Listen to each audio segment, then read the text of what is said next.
அனைத்து இந்திய அண்ணா திராவிட முன்னேற்ற கழகத்தினுடைய தஞ்சை கிழக்கு மாவட்டத்திலே வர்த்தக அணியினுடைய இணை செயலாளராக சிறப்பான முறையிலே பணியாற்றி வந்த அருமை தம்பி KS மகேந்திரன் அவர்கள் தனது இன்னுயிரை மாய்த்து கொண்ட செய்தி மிகுந்த அதிர்ச்சியும் மனவேதனையும் அளித்துள்ளது. திரு மகேந்திரன் அவர்கள் பல ஆண்டு காலமாக இந்த பகுதியிலே சிறப்பான முறையிலே கழக பணியாற்றி கழக நிர்வாகிகளிடத்திலும் தொண்டர்களிடத்திலும் தலைமைக்கும் மிகுந்த விசுவாசமாக செயல்பட்டவர். அவருடைய மறைவு ஈடு செய்ய முடியாத இழப்பு கழகத்திற்கு. அவர் ஐடி விங்கிலும் தன்னை இணைத்துக் கொண்டு பணியாற்றி வந்தார். அவரை இழந்து வாடும் அவரது குடும்பத்தாருக்கும் கழக உடன்பிறப்புகளுக்கும் எனது ஆழ்ந்த இரங்கலை தெரிவித்துக் கொள்கின்றேன். அவருக்கு அவருடைய மனைவி திரு முனீஸ்வரி அவர்களும் திரு மகேந்திரன் அவர்களுக்கு 1 வயது குழந்தையும் இருக்கின்றது. அந்த குழந்தை வளர்ந்து பள்ளி படிப்பை தொடங்கியதிலிருந்து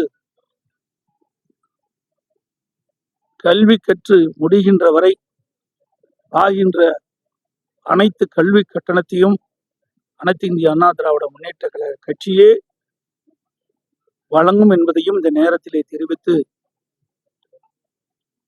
திரு மகேந்திரனை இழந்து வாடும் அவர் குடும்பத்தாருக்கு குடும்ப நலன் நிதியாக அனைத்து இந்திய அண்ணா திராவிட முன்னேற்ற கழகத்தின் 30 லட்சம் ரூபாய் அவர்களுக்கு வழங்கப்படும்.